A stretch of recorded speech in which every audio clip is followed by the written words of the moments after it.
Vamos lá, meus irmãos, vamos lá. Começando aqui nossa terceira aula de Ética Cristã 1 e 2. Mais uma vez, boa noite, graça e paz. Boa noite, graça e paz a todos. Boa noite, graça e paz a todos. Graça e paz. Com muita alegria que a gente está estudando esse tema e hoje a gente vai continuar trabalhando ainda nos slides que a gente tem estudado. Durante esses dias, entre os primeiros 4 dias, eu estou trabalhando especificamente sobre a fundamentação da ética cristã.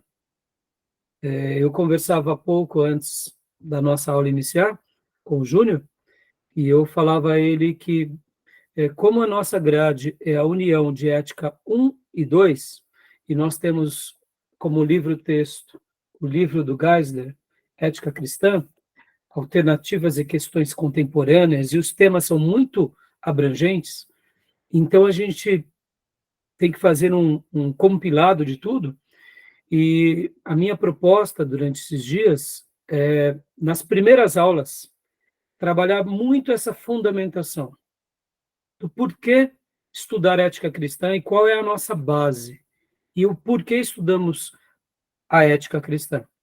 E a partir da quinta aula, aí sim nós estaremos trabalhando nos temas do livro.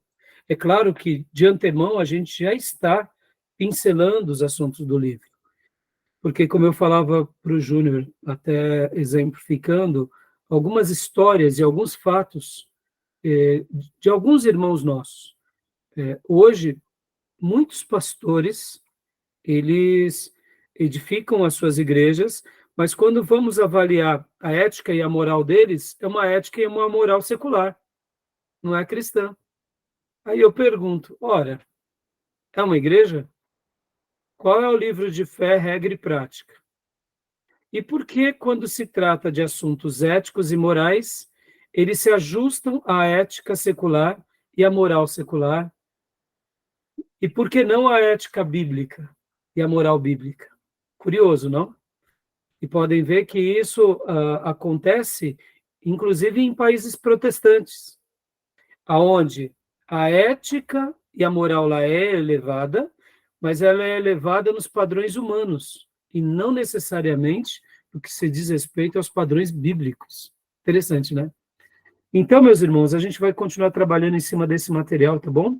E hoje a gente vai falar bastante sobre cristianismo e cosmovisão, as características da moralidade hebraica, vou pincelar sobre alguns princípios do livro de Deuteronômio, a gente vai para as alternativas éticas contemporâneas, e depois eu quero também estar falando um pouco sobre uma ideia de um pensador antigo, Anselmo de Cantuária, fé em busca de compreensão, e vou até estar citando aqui alguns filósofos, e inclusive Karl Barth, com relação a isso, porque o que nós estamos fazendo aqui? Parafraseando até o livro de Karl Barth, Fé em Busca de Compreensão, que é uma frase de Anselmo da Cantuária. Na realidade, nós estamos aqui fazendo ética com essa premissa, a fé em busca da compreensão, e não a compreensão da fé. Pode ver que a nossa vida ela é baseada na fé, que busca uma compreensão, porque tudo parte na ótica de que Deus se revela para nós, e não o oposto. Então, a gente vai estar trabalhando, tá bom?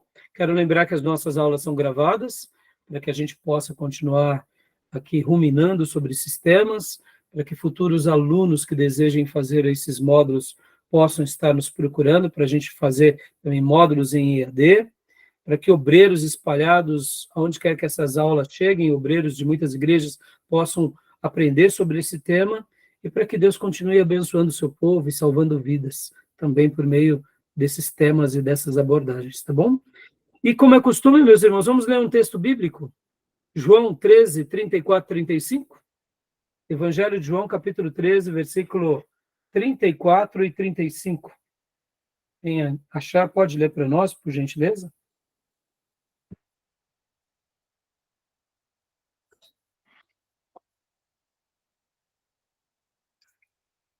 texto tão lindo, onde Jesus aqui nos deixa um desafio espiritual, mas também com proporções éticas e morais. Quem achou? E quer ler, por favor? 13, qual que é o verso, 13, pastor? 34. 13, 34 e 35. Eu posso ler, sim. Por favor, Gil.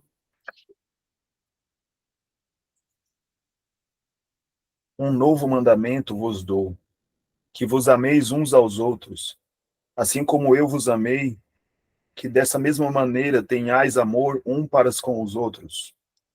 Através deste testemunho, todos conhecerão que sois meus discípulos, se tiverdes amor uns pelos outros. Aleluia. Pedro nega Jesus por 3 vezes. Até aí, né?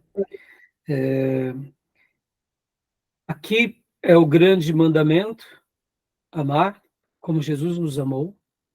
E quando nós conseguimos amar, todos saberão que somos discípulos dele. Eu quero acreditar que esse é o maior case do evangelismo. Simplesmente amar. Amar uns aos outros aonde? Dentro da nossa comunidade de fé. Dentro da nossa própria irmandade. Dentro da nossa própria família. E quando fazemos isso, principalmente dentro da nossa comunidade de fé, porque aqui o texto está dando uma clara recomendação, em primeiro lugar, aos discípulos. A gente tem que lembrar que a Bíblia ela foi escrita para todas as pessoas, mas em especial aos seus discípulos. Então a gente poderia dizer que essa recomendação e esse mandamento tem um endereço específico, é ao povo de Deus e aos filhos de Deus. Então, quando nós nos amamos, como Jesus nos amou, todos ficam sabendo que nós somos discípulos deles. Por quê? Porque esse amor que vivemos entre nós transbordará e será tamanho a um ponto de atrair pessoas também para essa fé. Porque as pessoas de fora olharão e verão e constatarão. Ali há um grupo diferente, que há respeito, que há amor, que há equidade, que há perdão. Eles são diferentes na maneira em que eles vivem a sua espiritualidade com proporções na vida. E, claro, quando eu falo e me refiro à vida, temos aqui os comportamentos éticos e morais. Então, meus irmãos, que Deus nos ajude nessa caminhada, tá bom? Esse texto é maravilhoso, por si só, não é? Podem ver, né, hoje em dia, né, como tem sido difícil falar sobre esse tema. As pessoas elas estão muito intolerantes, até mesmo dentro das igrejas. Principalmente quando você vai trabalhar sobre assuntos que têm posicionamentos contrários. As pessoas não têm mais paciência, não têm mais tolerância, misturam uma coisa com a outra, misturam a fé com a política, e aí vira uma bagunça só. Mas nós estamos aqui com esse dever de fazer valer esse texto e esse mandamento de Jesus. Por isso que eu disse há pouco, quando nós iniciamos a nossa gravação, que a proposta minha nessa grade, mais do que ensinar princípios éticos e morais da sociedade, é fundamentar aqui no coração de vocês, que são os futuros pastores e líderes, a verdadeira ética e a verdadeira moral do Senhor. Por quê?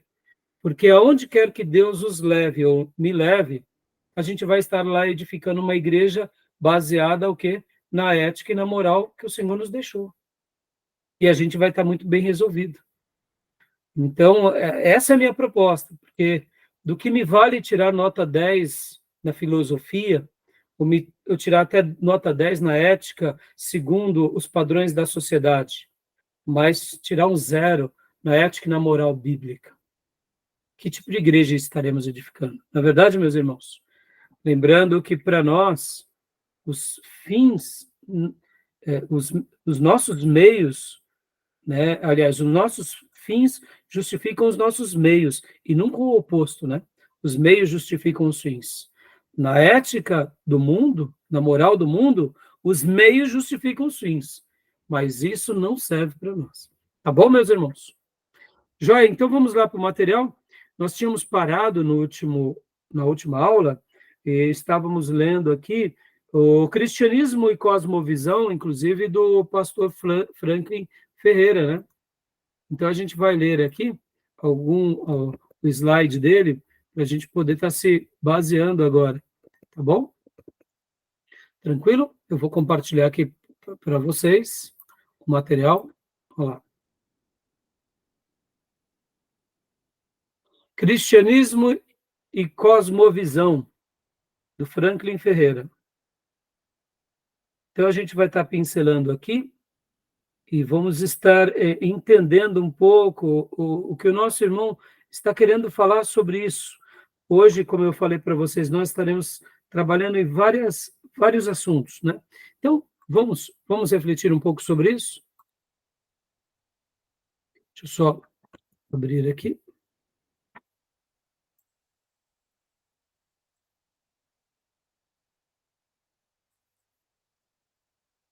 Ó, vamos lá.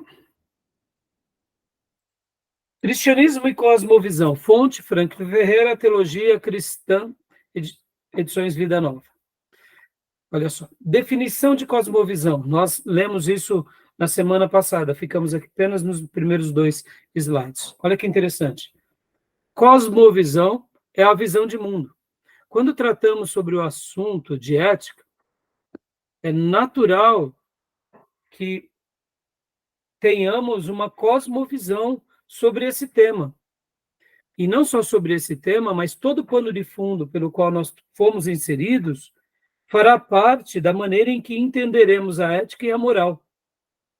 Então, seria mais ou menos assim, já que a gente vai estar estudando sobre esse tema, cada cultura, cada povo tem a sua cosmovisão sobre esse tema a partir daquilo pelo qual eles viveram, eles foram treinados.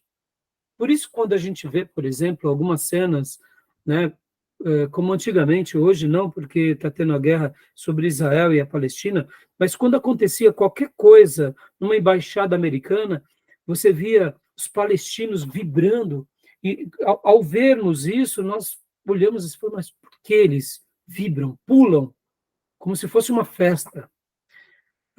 Dentro da cosmovisão deles, os americanos são os inimigos. Então, é natural que, quando se fere um inimigo deles, eles estão ali triunfando. Então, é estranho, mas a gente tem que entender a cosmovisão do outro, né? Então, agora o Franklin Ferreira, ao tratar desse tema, ao falar um pouco sobre essa questão e falar ainda sobre ética, né? Então, não tem como a gente entender a ética sem antes a gente compreender um pouco esse pano de fundo da teologia cristã. E o Franklin Ferreira ele vai trabalhar um pouco isso e vai nos ajudar a pensar, né? Porque, definição de cosmovisão é uma visão de mundo. Uma cosmovisão é um comprometimento, uma orientação fundamental do coração, que pode ser expressa como uma história, um conjunto de pressuposições que detemos sobre a constituição básica da realidade e que fornece o alicerce sobre o qual vivemos, movemos e possuímos nosso ser. James W. Sire. Ou seja, não tem como pensar de uma forma mais abrangente se a gente não tem uma cosmovisão. E se a gente consegue pensar, ou mesmo achamos que pensamos, é a partir dessa cosmovisão. Não existem fatos ou dados neutros. Ou seja, tudo que é introjetado no nosso cérebro, que é passado para nós por meio de informações, por meio da família, por meio da sociedade, por meio da religião, são dados, e não tem dados ou fatos que sejam neutros. Uma guerra, uma contenda, um problema cultural, uma realidade que é mais nua e crua, como é o nosso contexto brasileiro e sul-americano, os nossos fatos e os nossos dados jamais são neutros. Então, é muito importante a gente lembrar disso para a gente poder crescer e entender um pouco melhor, né, como entender esse mundo da ética. E aqui ele continua dizendo, ó, e aqui é muito interessante, olha só que interessante, aqui ele vai fazer, eu já vou voltar para esse tema, ó, cosmovisão do catolicismo, a gente já, cosmovisão do espiritismo, cosmovisão do animismo e cosmovisão ateísta. A gente já vai trabalhar nesses pontos. Mas olha que interessante. Quando a gente vai conversar com qualquer pessoa, a pessoa, se ela é um ateu, se ela é um espírita, se ela é um católico, ele tem uma cosmovisão de mundo. Logo, a partir da sua ideia, ele vai criar ali os seus pressupostos do que é ético e do que é moral. Por isso que é muito difícil esses assuntos. Mas a gente já vai voltar para as ideias do Franklin, mas eu quero ler os últimos 2 slides, porque eu achei bem interessante. Esses últimos 2 slides aqui já vão preparar um pouco a nossa cabeça para a gente voltar aos temas. Eu sei que esses temas já foram vistos pelos irmãos, principalmente na matéria religiões comparadas, que seria seitas e heresias. Mas olha só, ali na matéria de seitas e heresias, nós trabalhamos a doutrina pela doutrina. Por que o católico pensa daquela forma? Por que o espírita pensa daquela forma? Por que o hindu enxerga Deus daquela forma? Ou seja, nós estávamos na matéria religiões comparadas, ou seita por heresia, tentando entender o católico como ele tem a sua espiritualidade. Então, agora não é a nossa ideia ir para isso, mas a nossa ideia é, a partir dessa espiritualidade, como ele vê o mundo, como ele reage com o mundo, e como ele faz o que faz e vive os seus credos, sendo ele um espírita, sendo ele um católico, sendo ele qualquer religião, ou mesmo um ateu. Por quê? Porque é em cima da sua cosmovisão que ele agirá. Lembra que a ética é algo mais filosófico e a moral é algo mais prático? Lembra que a gente trabalhou um pouco sobre isso? Então, já que um católico tem uma ideia sobre Deus, sobre a Bíblia, e tem os seus credos, e o espírita também, e até o ateu também, porque por mais engraçado que pareça, o ateu ele acaba tendo também os seus credos, não é? Deus não existe. Deus não é real. Então, de uma forma indireta, ele acredita em certas coisas, o ateu. Ele não acredita em Deus, mas ele acredita no homem, na ciência. Então, ele tem um postulado, ele tem uma fé. Então, como age esse ateu? E, então, é muito interessante porque a gente começa a entender, então, um pouco o comportamento e a ética e a moral das pessoas. Então, vamos ler agora aqui essa frase, esses 2 últimos slides, e a gente volta rapidamente para ler, né, as ideias do católico, do espírita, do ateu, e aí a gente faz essa abordagem, porque ela é muito interessante. Leia para nós, pastor Johnny, por favor, aqui. Mas vocês entenderam onde eu quis chegar, irmãos, sobre essa questão da cosmovisão, para a gente entender um pouco como as pessoas pensam. Por que elas agem como agem? Por que, de repente, matar sei lá, um inimigo é algo normal? Né? Por que lançar a Inquisição na fogueira? Você entende que parece bobeira, mas quando a gente começa a entender um pouco os credos, mas começa a entender como eles agem, a gente está compreendendo um pouco melhor essa cosmovisão deles. Uma tribo indígena. Sim. É um pano de fundo, né, professor? Exato, o pano de fundo. Porque muitas vezes, Gil, a gente olha assim só para o lado espiritual, é uma verdade, mas ela não responde tudo. A gente fala, o fulano é um demônio, fulano segue doutrinas de demônio, tá bom, mas eles não estão enxergando dessa forma, porque não é a cosmovisão deles. Então, é importante a gente entender isso. Como a gente viu lá no primeiro slide, quando logo no início, que eu falei, não existem fatos ou dados neutros, porque todos eles moldam a nossa fé. Não existem dados ou fatos neutros.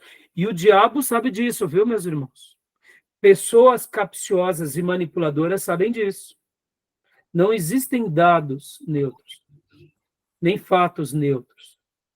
Pessoas que tentam nos manipular, muitas vezes ideias, ideologias, é perigoso demais.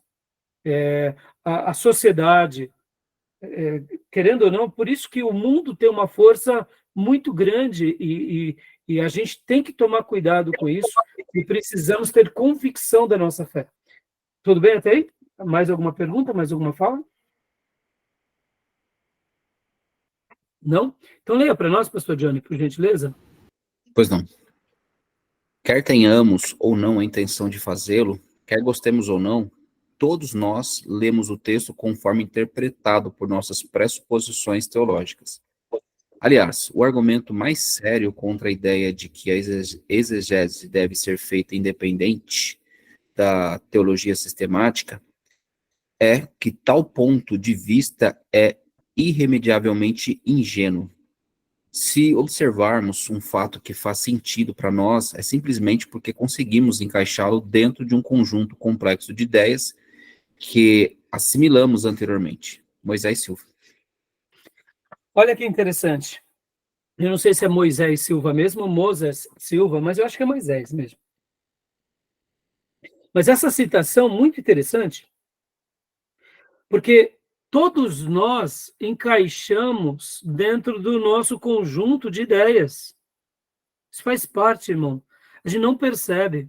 A gente pensa assim, não, mas eu tenho que fazer uma avaliação bíblica. Até para a gente chegar a fazer essa avaliação bíblica, a gente precisa ser treinado a quebrar os pressupostos. Eu gosto muito de usar uma expressão que é dê o direito de dúvida. Dê o direito de dúvida. Porque quando a gente dá certos direitos de dúvida, é como se nós estivéssemos dizendo, tá bom, toda a minha construção, eu só vou conseguir enxergar a partir de se eu estiver aberto a novos diálogos, a novas ideias, porque senão a gente sempre vai ficar dentro do nosso gueto ou do nosso quadrado e a gente não consegue enxergar além. Ora porque espiritualizamos, ou ora porque não conseguimos mesmos. Então, assim, eu achei muito interessante essa frase, porque para que a gente consiga realmente caminhar, né? Pode ver que para se converter ao Evangelho, se tornar um protestante, não foi fácil. A gente teve que passar por vários embates dentro da nossa mente, dentro do nosso coração. E, ao mesmo tempo, para que a gente possa continuar crescendo, a gente tem que estar aberto ao diálogo, estar aberto a tudo isso, senão a gente acaba se tornando um pouco ingênuo também, até mesmo de uma forma, eu diria, até simplória, né? Por não aceitar certos argumentos, né? Eu achei essa frase muito interessante, esse pensamento muito interessante, né? É claro que, irmãos, aqui não estou querendo dizer com isso que a gente vai questionar tudo, mas o que eu quero dizer é o seguinte, irmãos, a gente precisa, ao tratar da ética, ao tratar da moral, a gente precisa estar aberto a uma discussão, porque senão a gente acaba não, eu diria, não evoluindo sobre esse tema.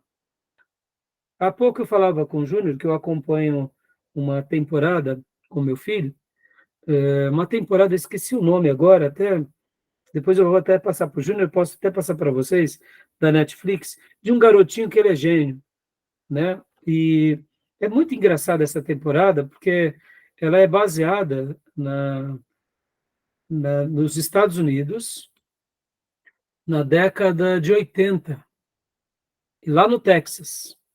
Deixa eu achar o nome aqui. E é muito engraçado, porque é um menino gênio, E esse menino gênio, qual que é o nome? Aqui, ó, Sheldon, o jovem Sheldon. Não sei se vocês já viram. Depois procurem, né? O jovem Sheldon, na Netflix. E o que acontece? É uma família texana, então o texano gosta de churrasco, o texano gosta de futebol, se não me engano, futebol americano, e eles também são religiosos, mas eles são mais religiosos nominais. E ali, o Sheldon, por ser um cientista, é um menino que tem uma mente brilhante, então ele acaba se enveredando para o ateísmo. E o pastor dessa igreja é um pastor batista, que em quase todos os cultos o Sheldon deixa ele ali vendido, nas perguntas do Sheldon. E eu estava falando com o Júnior antes de começar a nossa aula, que tem uma cena muito curiosa, que eles estavam procurando um novo pastor para fazer parte, né, agora do colegiado dessa igreja, para cuidar dos jovens. Mas a secretária do pastor fuma que nem um cachimbo velho. E então, perceba, é um pastor que tem uma secretária que fuma, tem aquelas tosses de pigarro, mas ela é a secretária da igreja. E agora, ela, juntamente com a mãe do Sheldon e o pastor, estão fazendo parte da comissão para avaliar o novo pastor para cuidar dos jovens. Ora, mas perceba, e eles vão para a igreja, mas é um cristianismo nominal. Então, é uma coisa muito complicada, porque mesmo é claro que ali é uma crítica, né? A igreja protestante é uma crítica e, ao mesmo tempo, é uma obra de entretenimento e tal, mas isso também acaba sendo uma verdade. Quantos são os protestantes repletos de vícios que vão à igreja e estão vivendo uma vida como os ímpios, mas eles estão sossegados na sua religiosidade? E, então, irmãos, a gente questionar alguns pressupostos é importante, né? Tá bom? Beleza? Tudo bem até aí? Tranquilo? Né? Gostaram dessa frase do Moisés Silva? Dessa ideia?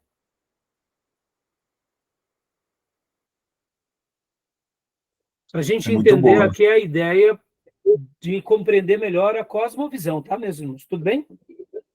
Tá? E a última frase do nosso querido irmão, aqui, ó, cristianismo e cosmovisão. Leia para nós, pastor Johnny.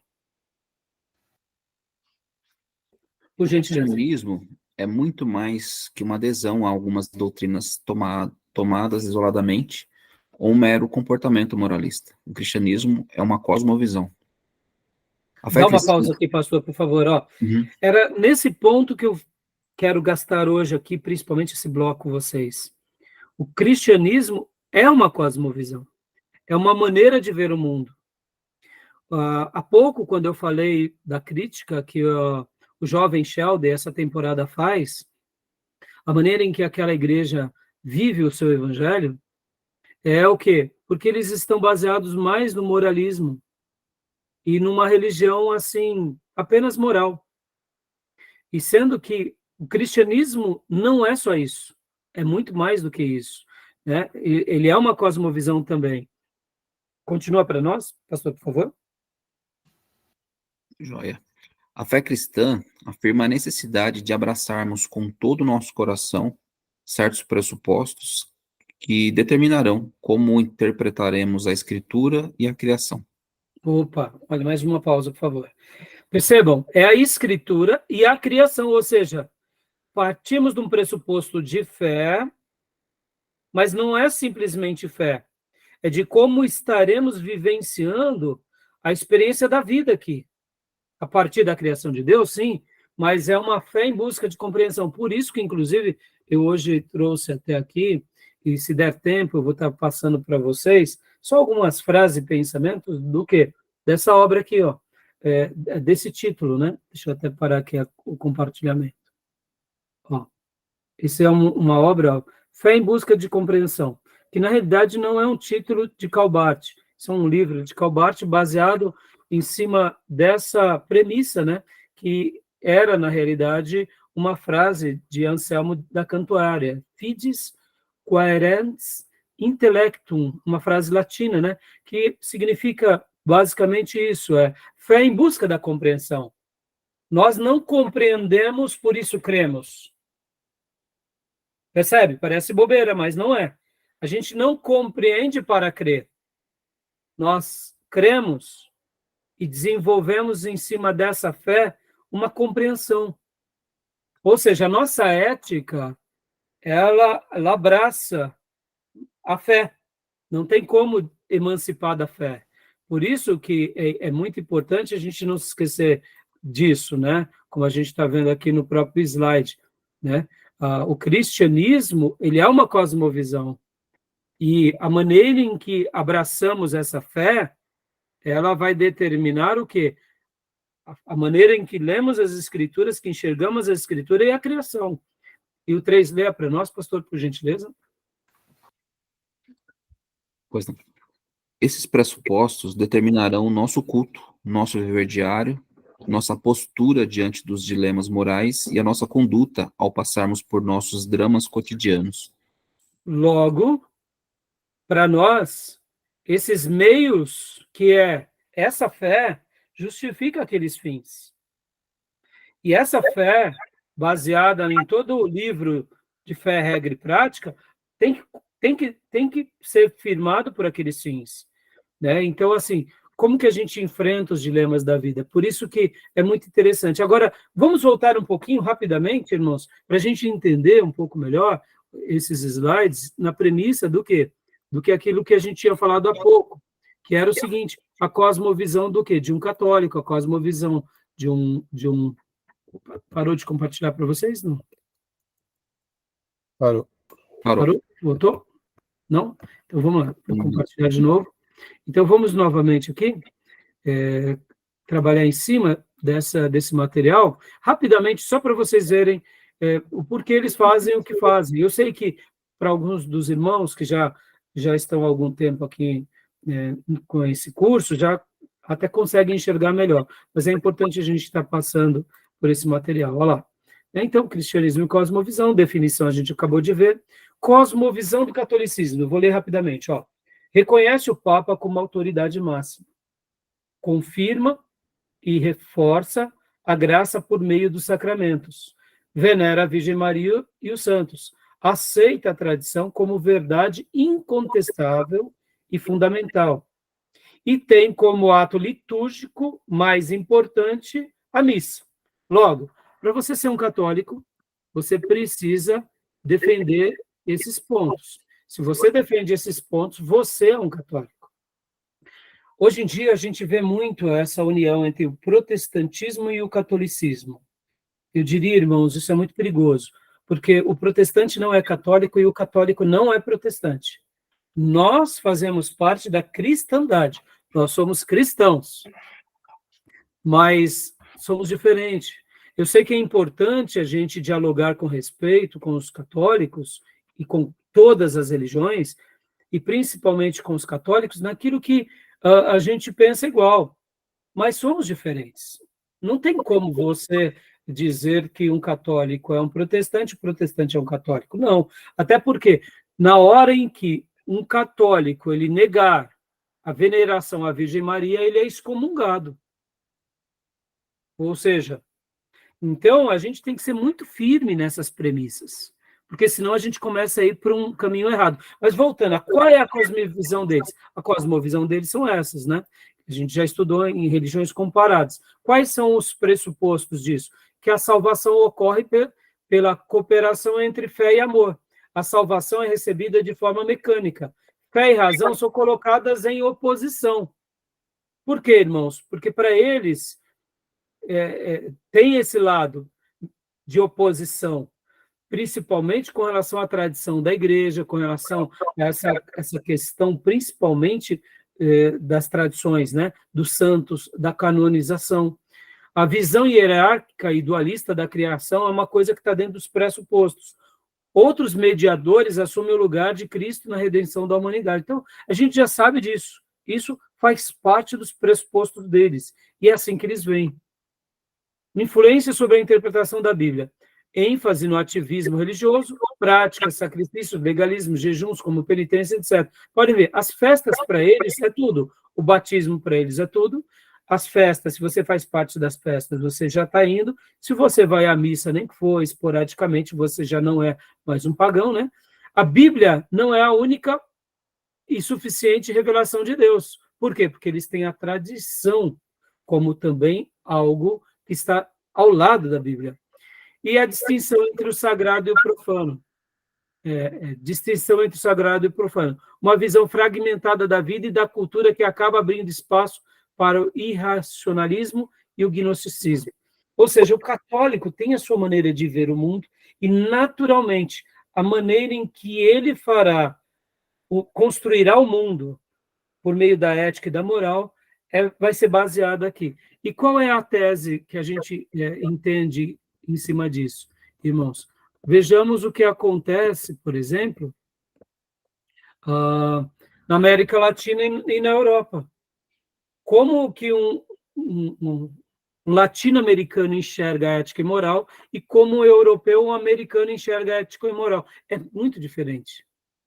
Por quê? Querendo ou não, o catolicismo ele acaba dando o tom de como esses, no caso, que estão vivendo entre eles, né, na sociedade, praticarão essa ética e a moral.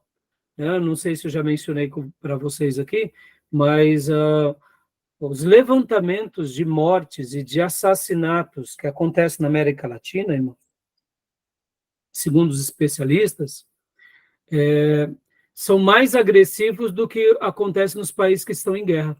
Os números, né, per capita, das mortes e dos assassinatos que nós temos na América Latina é uma coisa tão sobre-humana que é como se nós estivéssemos vivendo em guerra.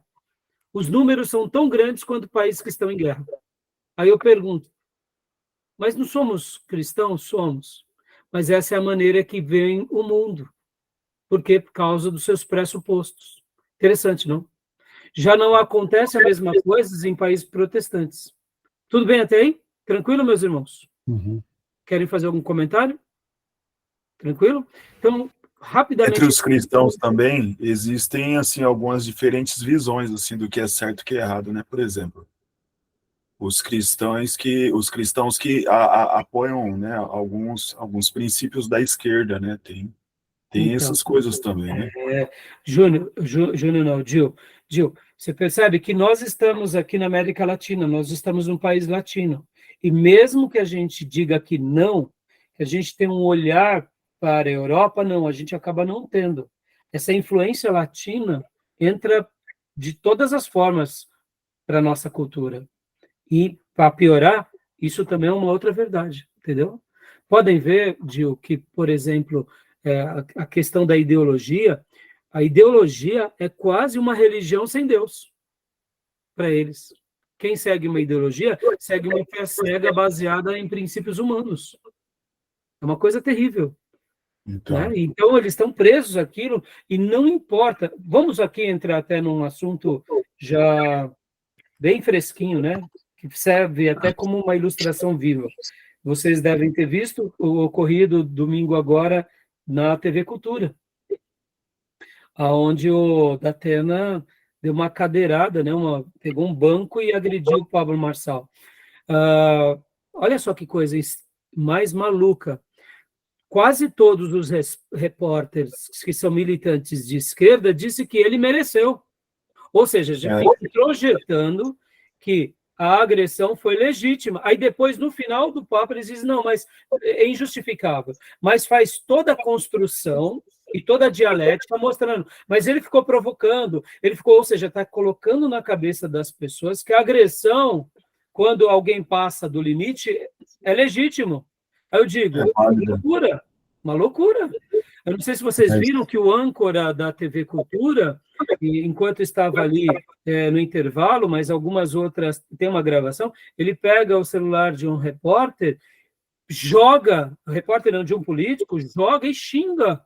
Meus irmãos, que loucura! E depois ele, inclusive, se justificando nas redes sociais, uma coisa vexatória, ele disse o seguinte, não, é porque eu vi que a nossa repórter estava sendo agredida e eu tentei impedir aquela agressão, contendo aquele rapaz. Ou seja, o que ele fez foi conter O que o outro estava fazendo, que era gravar, foi uma agressão. Mas em nenhum momento, olha como eles invertem os valores. O que ele fez foi tomar algo que não é dele, jogar e xingar. Mesmo que ele seja um diretor, e mesmo que tenha regras, jamais não pode fazer isso. Perceba que mundo louco é esse.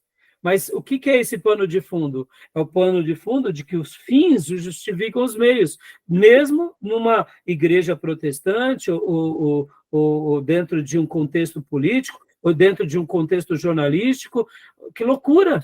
Ou seja, é uma coisa, para não dizer assim, totalmente diabólica, mas é totalmente anti-humana, né? Não precisa ser inteligente. Quem agride está errado. Quem toma o celular do outro está errado. Ninguém pode tomar algo do outro e jogar e agredir. Ou seja, essas pessoas devem ser punidas, né? Por meio da justiça. Sem entrar muito no mérito, né? Mas podem ver. Eu sei que a nossa política ela é uma pouca vergonha. Os deputados, de uma forma geral, fazem aquele teatro, mas nós não podemos, né, se enveredar para isso ou legitimar, porque é o agressor. O agressor é o agressor, não justifica. Se caso o Datena ou qualquer outro achar que o Pablo ou qualquer outra pessoa passou dos limites, processe eles por meio das leis, né? Mas a gente vê que até essa questão, a gente já vai ver aqui o outro slide, quando a gente for falar do ateísmo, vai ser bem interessante, porque a gente vai entender um pouco a cosmovisão de mundo. E quando a gente entende a cosmovisão de mundo, a gente começa a compreender a ética e a moral dessas pessoas, né? Tudo bem? Beleza? Júnior, quer falar alguma Mas que coisa? é estranho ver cristãos defendendo assim É, essa ideologia, essa cosmovisão deles assim, é muito estranho, né? para não dizer, né? Mas é com isso, Gil, que a gente começa a entender como uma ideia, quando ela é introjetada, e aí ela começa a ser crida, começa a ser seguida, vai tendo as suas repercussões, entendeu? Tá bom? Quer falar alguma coisa, Júnior? Não, essa aí é a questão da defesa aí, né, que você falou do esquerdista, é assim, depende do lado que está. Ele justifica a violência contra o outro, que se opõe à ideologia dele. Então, para ele é normal. Se fosse o contrário, já estava aí, o outro estaria preso já. Não, estaria preso. E por que não estão? Então, assim, irmãos, é muito baixo, é muito vexatório e é muito irracional. Vamos lá, irmãos. Não precisa ser cristão, basta ser inteligente. Exatamente. Sejamos aqui. Esquece agora a religião, esquece tudo, basta ser inteligente. Isso Sim. vale para qualquer cultura, mas é uma pena. Mas vamos lá, continuando aqui, ó. A influência sobre a interpretação da Bíblia. Exclusão do uso da razão, o que enfraquece a teologia e a ética, e resulta em ações baseadas na premissa de que os fins justificam os meios, né? Dando ideias, ainda falando um pouco sobre o catolicismo. ênfase em métodos para o crescimento devocional e eclesiásticos, transformações de pastores em classe sacerdotal, né? Aqui, só para concluir essa ideia do catolicismo, né? Aqui a gente entende por que eles pensam como pensam, tá bom? Beleza? Até aí? A cosmovisão do espiritismo, ó, doutrina baseada na crença da reencarnação da alma, na existência de comunicação por meio de mediunidade entre vivos e mortos, entre espíritos encarnados e os desencarnados. Pressupostos: a história é cíclica. Para nós, a história não é cíclica. Para nós, a história é contínua. Né? Moisés não reencarnou, né? Em mais 5 vezes. Né? Paulo não reencarna. A salvação ocorre pelas obras. O homem é bom, não existe nenhuma dimensão de pecado original e pessoal, ou seja, essa ideia é uma ideia religiosa. A revelação ocorre por meio da mediação de seres espirituais. Influência sobre a interpretação da Bíblia. Interesse obsessivo pelo sobrenatural, especialmente pelas questões ligadas à ação demoníaca. O diabo é culpado de todo desvio moral. Super espiritualidade externa e legalista. Qualquer dimensão lúdica é vista como pecaminosa. Tudo é proibido. Só quem é capaz merece misericórdia e compreensão, já que é cíclico, se repete e se reencarna, né? O cristianismo centrado no homem, igreja torna-se um supermercado de milagres, todo desvio moral é culpa do diabo, ênfase em novas revelações espirituais, ênfase em ação social para merecer a salvação. Então, só fazendo esses comentários, né, para que a gente entenda a cosmovisão. Tudo bem? Eu estou correndo um pouco, irmãos, porque são muito materiais, né, e como a gente tem que dar eles para vocês. Igreja como supermercado é bem interessante, hein? Né, isso não tenha dúvida, né? Agora aqui, ó. Supermercado de milagres. Agora, vamos para a cosmovisão do animismo. Olha que interessante. É um sistema de crenças em que atribui espiritualidade ou divindade a seres vivos, objetos inanimados e fenômenos naturais. Mais ou menos do que o Avatar, tá, irmãos? Aquela ideia do Avatar, né? Sim. Pressupostos. Existe um Deus criador, mas esse não se importa com o mundo. O mundo é permeado por uma energia impessoal que pode ser manipulada pelo xamã. Lembra, na matéria de religiões comparadas, nós tínhamos ali as religiões orientais, né? Trabalhamos sobre o taoísmo, o shintoísmo, né? Lembra aquelas ideias do xamã? Uhum. Né? Todos os elementos do universo possuem uma dimensão espiritual, uma alma, uma consciência cósmica. Existem muitos espíritos bons e maus que exercem influência ou controle sobre os seres humanos. Né? Aí aqui também tem uma influência sobre a interpretação da Bíblia. A motivação deixa de ser a adoração a Deus e passa a ser o momento da semana em que buscamos recarregar-nos dos bons fluidos vindos de Deus.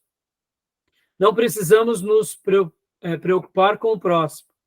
A ênfase na utilização de fetiches para focalizar a fé e o poder dos espíritos, né? Podem ver, né? Muitas vezes parece bobeira, mas essas influências acabam entrando em algumas até correntes dos neopentecostais, né? Buscando energizar-se, o culto poderoso, né? Dando uma ideia até mística também, né? Ainda a influência sobre a interpretação da Bíblia. ênfase numa verdade esotérica reservada apenas aos líderes religiosos. A criatura toma o lugar do Criador ou funde-se com ele. Cultos e ritos de possessão dos adeptos. Né? Então, essa cosmovisão do animismo, ela também determina um comportamento moral e ético, né? Por causa da maneira em que eles veem os seus pressupostos.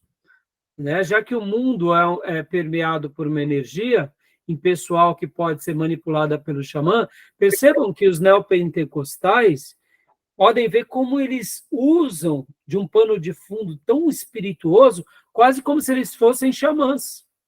E os seus seguidores, se fizerem tudo que os xamãs dizem, né, as coisas vão acontecer. Por quê? Porque os elementos espirituais vão acontecer se eles fizerem aquilo pelo qual eles estão sendo orientados. Ou seja, a Bíblia passa de lado. O que importa é o que o profeta, o que o apóstolo falou. Né? Agora, eu queria gastar um tempinho para a gente concluir essa parte aqui, ó, a cosmovisão do ateísmo. Olha só que interessante. É um sistema filosófico que nega a existência de Deus. Então, eles negam a existência de Deus. Mas, ao mesmo tempo que eles negam a existência de Deus, olha que interessante, ele afirma que o universo existe como uma uniformidade de causa e efeito num sistema fechado. Ou seja, aspira à objetividade científica. Logo, eles negam o metafísico, mas eles destacam outra coisa, que seria o mundo físico, o mundo científico, a razão pela razão. E aí, olha só que interessante os pressupostos. Completa negação da transcendência. Logo, porque se não existe o transcendente, o que existe é o que de fato tocamos. Ou seja, é uma ênfase no inanentismo, na imanência. Lembra daquela expressão que Deus ele é transcendente, mas ele é também imanente? A ideia da imanência ela é bem curiosa, irmãos. Olha só que interessante. O que seria essa ideia da imanência? É que a gente se preenche com a gente mesmo. Então, Ao mesmo tempo que o ateísmo ele nega a existência de Deus, ele acaba supervalorizando a imanência humana. Ou seja, ele pratica um antissobrenaturalismo. Por quê? O sobrenatural não existe, então nós somos antissobrenatural, logo nós somos excessivamente natural, humano e racional. Ou seja, o ser humano finito é o critério último da verdade. E aí aqui a gente vê o que? Os pressupostos do humanismo. O mal moral é relativo à percepção social ou individual. É daí aonde se fundamentam bastante o quê? O existencialismo, a fenomenologia e até os marxismos, como a chave para a interpretação da realidade. Olha que interessante. Como? Foca no materialismo. No materialismo. Percebem, irmãos? Aí, Diogo, vem cá, você falou há pouco sobre pessoas que acabam seguindo, mesmo dentro das igrejas, uma ideologia marxista. Eles acabam tendo, de uma forma ou de outra, pressupostos humanistas. E eles fazem uma salada, uma celeuma, onde eles tentam unir a fé com o humanismo. Ou mesmo que... É claro que vai ter pontos de tensão, vai ter, mas é como se fosse uma religião baseada no humanismo, na razão. Olha só aqui o próximo slide, olha que interessante. Ó, influência sobre a interpretação da Bíblia. Júnior, eu vou só bloquear aqui o seu, que fica dando microfonia, tá? Jóia, obrigado. Ó, influência sobre a interpretação da Bíblia. ênfase numa interpretação científica. Está entendendo, Gil? Da Bíblia. Os métodos histórico-críticos são a única ferramenta que podem descobrir a mensagem do texto. É aqui que nasce tanto a teologia liberal, mas é aqui que também cria um pano de fundo para ter o quê? Uma fé aliada a ideologias marxistas. Está entendendo? Por quê? Porque você acaba usando o que? Uma interpretação científica. Olha que curioso. Aí nasce, a partir de então, invariavelmente, o quê? Uma negação da inspiração das escrituras. E quando você começa a negar as escrituras, naturalmente você vai ter que tomar uma decisão. Você vai também trabalhar na negação da encarnação, da morte expiatória, da ressurreição. Os milagres são negados ou reinterpretados. Ou a própria Bíblia precisa ser reinterpretada. Estão entendendo? Olha aí a ética e a moral. Olha aquela teologia que foi desconstruída e agora ela tem que ter o quê? Uma reinterpretação para que ela tenha uma prática ética e moral que se coadune com tudo isso. Está entendendo? Que pode ver que o ateísmo ele vai ter uma negação à fé, vai ter um destaque para o humanismo, mas muitas vezes a gente começa a ver, até mesmo dentro de igrejas históricas, igrejas sérias, o quê? Um princípio velado de ateísmo. E é por essa razão que a gente começa a falar assim, mas como pode o pastor tal estar defendendo, por exemplo, o casamento gay? Como pode fulano de tal estar defendendo a releitura da Bíblia? Está aí. São princípios de ateísmos velados, ou seja, é uma interpretação científica das escrituras, ou humanista. Tá bom? Para a gente concluir agora aqui, ó, as doutrinas cristãs se tornam apenas símbolos ou metáforas. Acaba sendo uma ética situacional ou relativista, ou praticando o quê? Princípios universalistas. Estão entendendo, meus irmãos? Olha aí, é a situação. Há 30 anos atrás, nós criticávamos a questão da homoafetividade, mas agora não, entendemos que Deus é amor. E aí, perceba, irmãos, temos que amar, sim, todas as pessoas, temos que respeitar todas as pessoas. mas não precisamos compactuar com aquilo que elas falam que vai contra a palavra de Deus. E aí praticam essa ética situacional ou essa ética relativista. Estão entendendo, meus irmãos, como a cosmovisão determina, muitas vezes, a leitura? E é por isso que aqui veio o Moisés Silva e ele conclui dizendo, ó, quer tenhamos ou não a intenção de fazê-lo, quer gostemos ou não, todos nós temos o texto, todos nós lemos o texto conforme interpretado por nossas pressuposições teológicas. Ou seja, se eu sou um católico, a minha leitura vai ser baseada no catolicismo. Se eu sou espírita, a minha leitura vai ser baseada no espiritismo. Se eu pratico o animismo, a minha leitura vai ser praticamente em cima disso. E se eu sou um ateu ou, quem sabe, um teólogo liberal, a minha pressuposição vai ser essa. Aliás, o argumento mais sério contra a ideia de que a exegese deve ser feita independente da teologia sistemática é que tal ponto de vista é irremediavelmente ingênuo. Se observamos um fato que faz sentido para nós, é simplesmente porque conseguimos encaixá-lo dentro de um conjunto complexo de ideias que assimilamos anteriormente. Por isso, irmãos, é difícil as pessoas compreenderem muitas vezes a mensagem do Evangelho, porque está dentro, vai na contramão daquilo que eles acreditam. Por isso que a nossa ética e a nossa moral, ela é muito mal vista. Mas a gente não tem, eu diria, que tentar ajustar os ímpios ou as outras correntes ao nosso mundo. Não, a gente tem que continuar vivendo eles. Porque, de fato, irmãos, o cristianismo, né, como a gente viu, ele tem os seus pressupostos éticos, né? Então, o cristianismo, na realidade, aqui, ó, o cristianismo é uma cosmovisão. A gente foi inserida nessa cosmovisão. A fé cristã, ela é maior, e é por causa dessa fé cristã que a gente vai fazer uma leitura da Bíblia e da criação.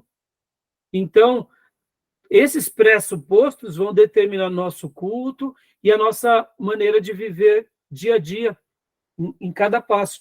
Por isso que, durante essas aulas, a gente está trabalhando isso, e agora, no final dessa aula, a gente vai encerrar esse slide, e a gente vai para um outro slide, que é a característica da moralidade hebraica. A gente vai passar rapidamente por ele. Depois a gente vai entrar em alternativas éticas contemporâneas. Eu já falei um pouco sobre isso, a gente vai pincelar um pouco para a gente poder fundamentar para a gente para o livro-texto. Porque, percebam, irmãos, o nosso livro-texto, dentro dos debates dele, você que já comprou ele, pegue ele aí, ó, alternativas éticas. A gente vai estar trabalhando em cima do antinomismo, do generalismo, do citacionismo, do absolutismo não conflitante, do absolutismo ideal e do hierarquismo, no primeiro momento. E essas discussões, dá para a gente colocar elas dentro de qualquer cultura. E a gente precisa fazer essas discussões a partir da Bíblia. Senão a gente se envereda para uma ética totalmente moral, segundo os padrões do mundo, e não segundo os padrões de Deus. Tá bom, meus irmãos? Tudo bem até aí? Algum comentário? Algum acréscimo? Para a gente estar fechando? Por mim tá tranquilo. Nos próximos slides eu vou passar com um pouco mais de rapidez, tá bom, meus irmãos? E eu até vou deixar para que vocês também vejam eles depois, leiam ele fora da aula, para a gente ganhar tempo, porque são slides muito ricos de informações, né?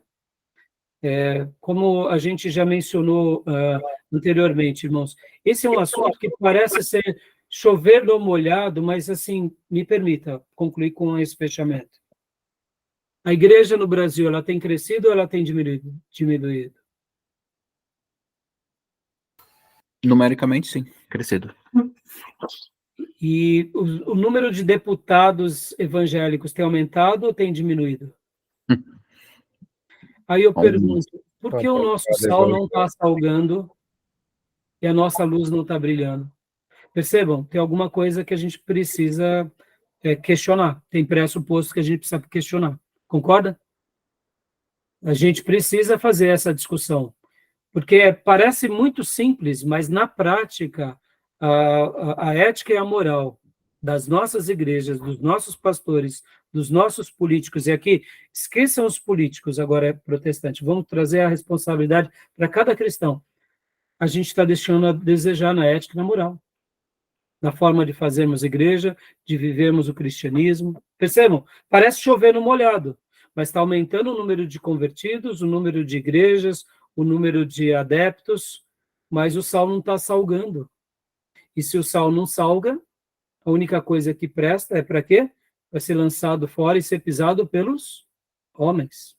E se a luz não está brilhando, ela está sendo colocada no lugar errado. E então tem alguma coisa errada. Será que o erro está no evangelho? O erro está como nós estamos lendo esse evangelho? E como nós estamos vivendo esse evangelho em todos os setores da sociedade. Tá bom, meus irmãos? Então, esses assuntos, eu quero estar trabalhando em cima disso. Essa matéria ela é muito importante. Né? Tá bom? Beleza? Joia, vamos para o intervalo? Deu mais de uma hora, hein? Deu mais de uma hora. Nos outros, eu vou diminuir um pouco, tá bom? Beleza, meus irmãos? Okay. Como começamos um pouquinho depois do horário, eu tenho que diminuir no tempo, tá? Então, eu vou parar aqui nossa gravação.